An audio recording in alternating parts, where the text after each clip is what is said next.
Yeah.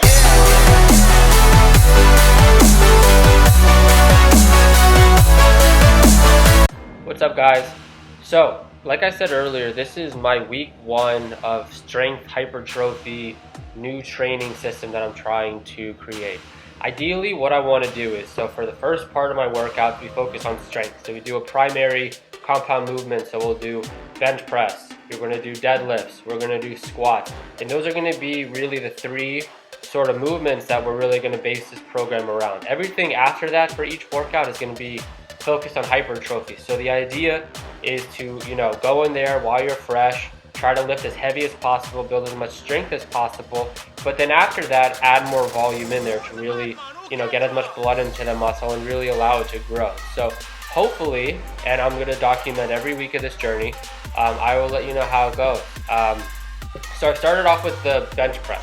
I only recorded my compound movements for this week 1, so you're only going to see bench press, deadlifts, and what I wanted to be squats, but I'll explain later. So you see my bench press. I like to warm up thoroughly. So I do the bar, I do 95 pounds, I do 135 pounds, I do 185, I do 205, and I really just progressed up slowly. I really want to make sure that, for a very stressful movement like bench press, that I'm warming up properly, and I'm not really putting myself at greater risk to tear a muscle or injure myself. But so today really, like I said earlier, I don't really bench. So I just wanted to set that sort of baseline for my 3 rep max. So that was 245, which I know doesn't sound very impressive, but it's something that I'm going to build on. Hopefully next week I can get up to 250 or 255. So we'll see what happens. But so that's what I got up to today. Then the next day I went and did deadlifts, or I started with deadlifts.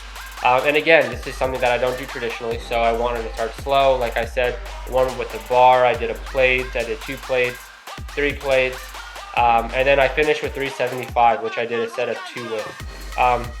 Again, I'm still getting used to getting back to the fundamentals, developing that form, and really just focusing on that, especially during the beginning phases of this program. I really want to focus on form development and not so much worry about weight. Obviously I want to challenge myself, but safety is first, and this is a program that I want to continue for a while, so I don't want to injure myself and limit that progress. So after the deadlift day, the next day, it was supposed to be my squat day. And if you follow me on Instagram, you know that really didn't turn out to be the case. So, I went in there with that normal mindset, like, I'm going to squat, I'm going to try to get as heavy as possible. I was very mentally focused, I was ready to go. I warmed up with the bar, I added, I did 95 pounds, everything felt fine. 135, everything felt fine. After that, I went up to 185, and then I started to get that little pinch in my groin. So for those of you that don't know, I've been having sort of a minor groin tear, groin injury that I've been dealing with for the past couple months. And I really thought it sort of went away. I felt about 95% ready this week, so I thought I could just muscle through it. But after that 185, I did 225, and really, the first rep was really just extremely painful. Anything below 90 degrees was just sort of excruciating. On a scale of 1 to 10, it was probably like an 8. So I didn't really want to push it. Obviously I don't want to tear anything and, sort of cancel this process. So what I decided to do that day was not let that workout go to waste. I stopped on squats, and I just focused on hypertrophy movements. So I did leg extensions, leg curls, and a standing squat machine. So for me, basically what I have deduced, and I'm not medically trained, but for me, when I have to stabilize myself on the low part of the squat, that's really where the pain sort of comes in.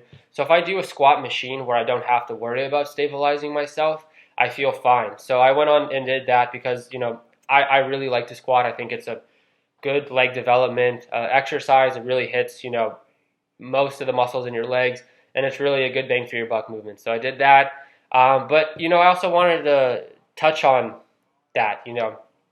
I could have, after I failed my squats, I could have been like, you know what, screw this, I'm leaving the gym. I didn't do this, I don't want to do this anymore, F it.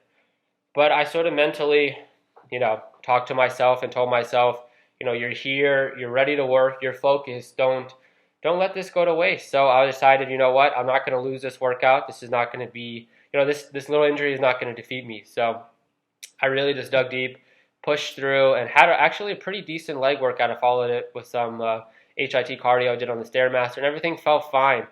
It's about 4 days later, and it's not too bad, but I am going to sort of baby it a little bit. I am going to focus on bench, and I'm going to focus on deadlifts, but squats, I'm really just going to feel it out. If I feel good, I'm going to try to hit it. If I don't, I'm going to just focus on hypertrophy and higher volume with lower weight. But this is my week 1 progress. Didn't really go 100% according to plan, but I will update you next week with my progress and let you know how it goes. I hope you guys enjoyed this video. If you have any questions, please comment below. Like always, subscribe, like, and share this video, and I'll talk to you guys later. Have a good one. Peace. Yeah.